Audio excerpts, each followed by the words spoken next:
All right, so with your homeworks out, I think there's a couple questions that ask for this form. And it should look somewhat familiar to you guys in Calc 1 form of asking for the derivative, especially if you apply a limit to it. Now notice, the y's don't change at all, and everything here seems to be mattering about the x, because you're changing things in terms of x. This is a huge preview of how you can take derivatives of multiple variables. So how to take a derivative of a 3D function. So here it's saying y is constant, x is my variable, and if I apply the limit part, I'm definitely getting the full out derivative. Right now this is kind of like finding a secant slope, sort of. But when it says here, I want the derivative of x, the way you can represent that for Calc 3 is this notation of saying f little x down low of x of y. So f of x, the f prime of x, this is saying take the derivative in terms of x. Okay, so let's just take a look at how you used to do old school derivatives the long way. So if I really wanted to do this, I would be plugging in and saying, so here goes the work. So I'm going to go x plus delta x squared plus 4x plus delta x y squared plus y to the fourth minus the original guy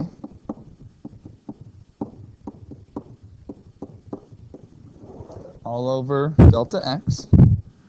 And then you can remember all those glorious days of Calc 1 where it was super annoying and super long setting all this stuff up. And then you remembered I taught you the shortcut back in the day.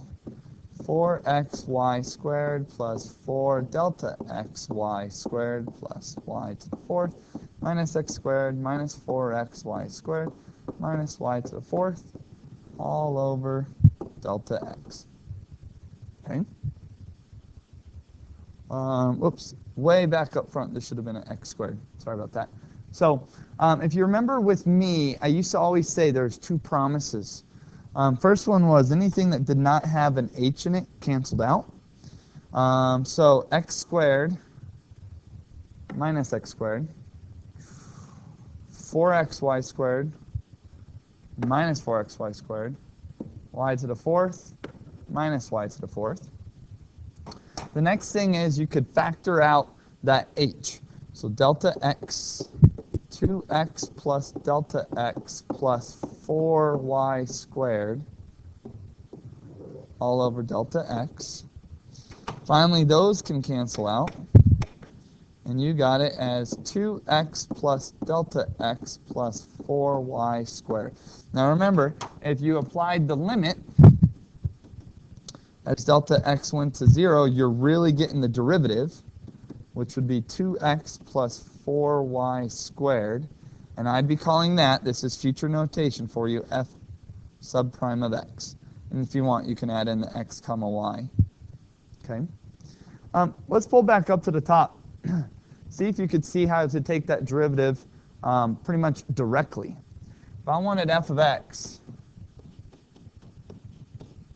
the derivative of x squared is just 2x.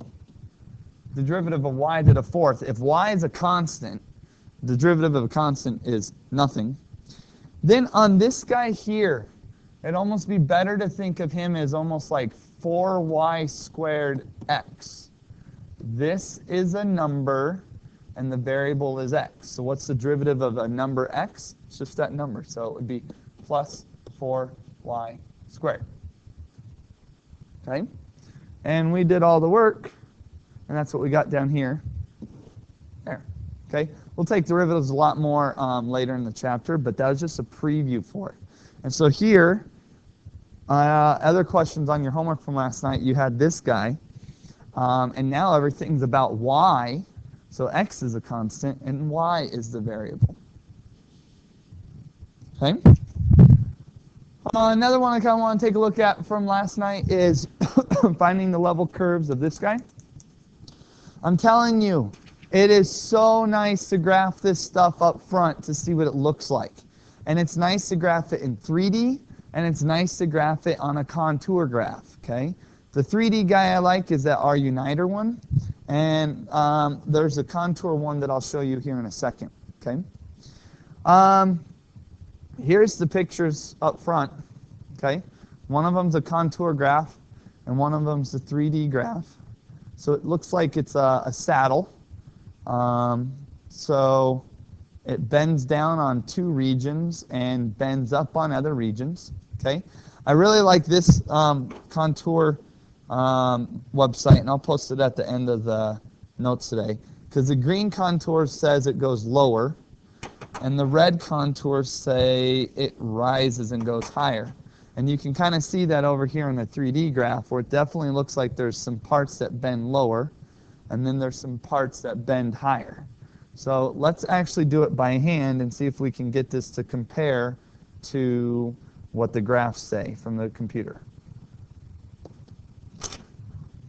All right, so level curves. I'm going to say this is C equals xy.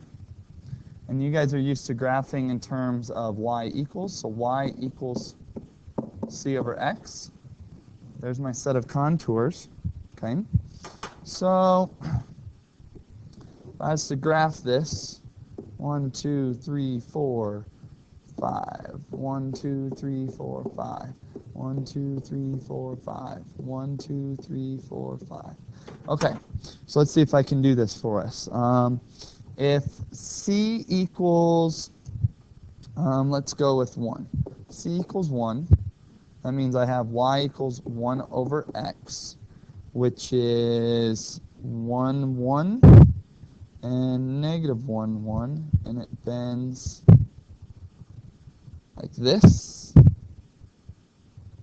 like that, and that's for c equals 1. Okay. I could also do something like c equals 2, y equals 2 over x. So the points that are nice are plug in 1, you get 2. And plug in 2, you get 1. And it kind of bends like that. Plug in negative 1, you get negative 2. Plug in negative 2, you get negative 1. Something like that. And that's for c equals 2. And you could also do c equals 3, and I think you get the idea so far. 3 over x. So if I plug in 1, I get 3. If I plug in 3, I get 1. Bends out. And negative that, and hopefully you see the pattern that I could also add in 1 here with a dot there and a dot there. And a dot there, and a dot there, and that's c equals 4. Okay, so the whole way this way, if I walk out, I go up. Okay, and if I walk this way, I go up. Okay, now the whole thing is I have not gotten into the other zones yet. Okay. So how can I get into the second and fourth quadrants? I've done 1, I've done 2, I've done 3, I've also done the 4 guy. Okay, how do I get into the negative world? Okay, those you would have to do with negative values. So if I had like a c equals negative 1, y would be negative 1 over x, and then that makes it the exact same guy as the red guy, exact same guy, but here. And this is that negative 1. And I could do one for the negative 2. C equals negative 2. Y would be negative 2 over x. So my dots would be a little bit further out.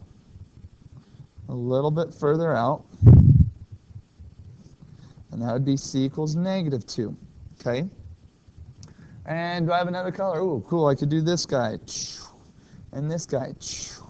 And that would be c equals negative 3. Okay? So now the whole thing is this. When I go in this way, I'm going up. And when I go in this way, I'm going up. So imagine kind of trying to pick this piece up and pinch it. And I wish you could see it with my hands here, but let's go on second and fourth quadrant and kind of put your fingers through the arrows that say up. That's pinching up on the second and fourth quadrant. And then on the first and third quadrant, take your fingers and pull out, and that lifts it up that way. So first and third, I'm pulling up as I walk away. And second and fourth, I'm pushing it up when I go towards the origin. And hopefully that lines up visually with what you're seeing here. One way pinches up and one way pinches down. And that's the whole idea of, again, look here, when it said on the second and fourth, these guys were lower. Okay, let's see. Those are definitely lower because they're the negative values. So this is where you're below the water. And then here, it says these are higher elevations. So that means you're above the water. And these are the above the water guys. Now, what's nice about you and my graph drawing is we actually see the contours. We don't just see who's lower and who's higher. We see how it bends up on certain directions. Where here, it just tells you kind of who's higher or who's lower. Now, if you stare at it, I think you can hopefully kind of understand the darker the red, the higher it is. And the darker the green, or the more vivid green it is, not darker, probably more pure green, the lower it is. It just doesn't tell you specifically what height that is, unlike what we do when we can say what the height is. So your picture should agree with the 3D graph and actually what the other contour graph says. Okay? So I want you guys to try out this ultimate question, which at some point in life could be a great quiz question / test question. So you can write this down. I'm going to pause this, and this might take a little bit of time. Okay? I want you to take this equation. I want you to find a general formula for the contour value of C. Very general formula. Okay? I'm telling you now, it's going to be some sort of circle equation, but they will not be surrounding the origin. The center will actually move based off a certain C value. Then I want you to find the contours for 6 guys. Okay? Sketch level curves, and you will find that there's going to be 2 mountains, or not 2 mountains, 2 regions of interest, or 2 bowls. Okay? And one bowl is actually going to be going up out of the page, and one bowl is going to be going into the page. So a mountain and a valley.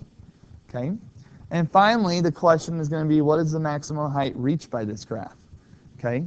Telling you now, the hint will really help you. You need a contour to just be a point. And once you start diving into this, you might understand it. So spend a good 15 minutes on this if you need to. Okay? I'm going to hit pause. And afterwards, I'll show you what I did. But I want this to be a good discussion in class with you guys. I don't want you being passive with this. I want you trying this one out. So try it out. Pausing now. Going to resume in 2 seconds. Okay, so here's what I did. Remember, C is basically the Z guy. So I'm going to say, if it lets me, there we go. C equals 12x over x squared plus y squared plus 3. Okay? And I'm going to play around with this a little bit. So I moved the x squared plus y squared plus 3 over and divided over by the C. Once you have this, I'm seeing circles because I see x squared and y squareds, but I also notice that there's an x component. So that means my center of the circle is going to move on the x-axis, but not on the y-axis. The y-axis will still stay at the centering value. Okay, so I moved over the 12c over x, and I set up a blank. So originally I would have had the blue guy is not there. And then I would have asked myself, half of 12c is 12 over 2c, which is 6c, 6 over c. And I square both sides, and I get 36 over c squared and 36 over c squared. Now, again, just to make sure you saw what I did. 12 over c divided by 2, and then you're supposed to square that. Remember half of b squared? Well, that is 6 over c squared, which is how you get those guys. Okay? So now I'm going to complete the square, which is x minus 6 over c. And I'm going to simplify the right side just a tad. I want to get common denominators just to simplify it a little bit. So finally I can say there's my general form that really helps me draw my graphs. Okay? So the center is at 6 over c, comma 0, and the radius is the square root of that. Okay? So maybe I'll write that real quick. My center of my circles are all going to be at 6 over c, comma 0, and my radius would be 36 minus 3c squared over c squared. Okay? So with that in mind, I found the guys that I wanted you to have from -3 up to 3.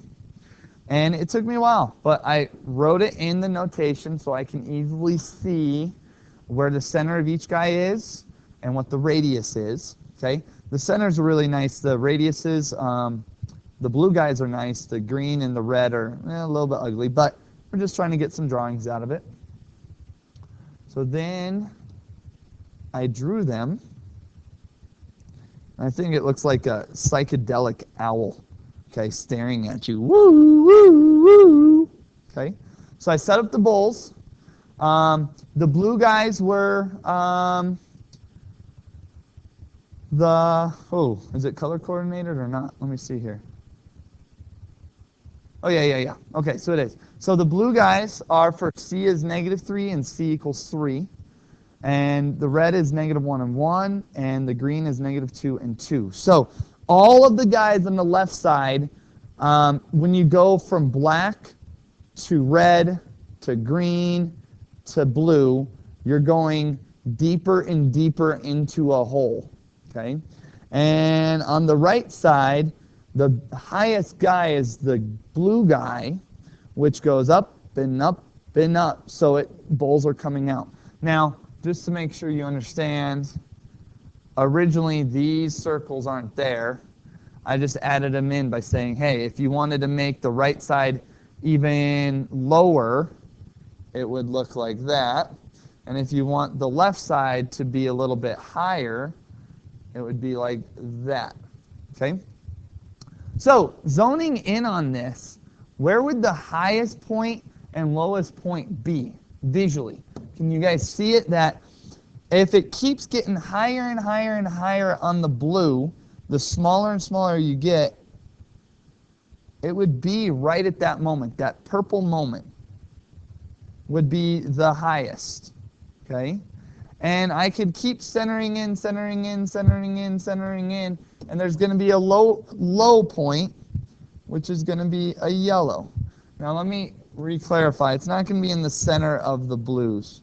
That's my fault. But it looks like it's going to be a little bit off it because it looks like the centers kind of get slowly pushed towards the to the origin. Okay? And so I'm popping up into the purple. I'm going down into the yellow. Okay? So I want to find those places where it is a max. Now, when I said earlier on my hint that the max and min happen at a point, okay, is because I need to take that circle and make the radius equal to 0, because then that would be the point or the bottom point. Just kind of look at a bowl over here if I draw it. I have circles. Think of these as contours that I raised up. And here is, well, okay, kind of see that? Or let me do it this way. Here's a better bowl. And you have it like this. And where is the maximum there? It's not at the big circles, the little circles. It's at when the circle is its smallest, okay? So this is kind of a bad picture because it didn't look bowl-like, but the one here did. And so the whole idea of it is the max is at a point. Max point. So if I want those maxes and mins, let's take a look here. Max height, min valley when contour is at a point.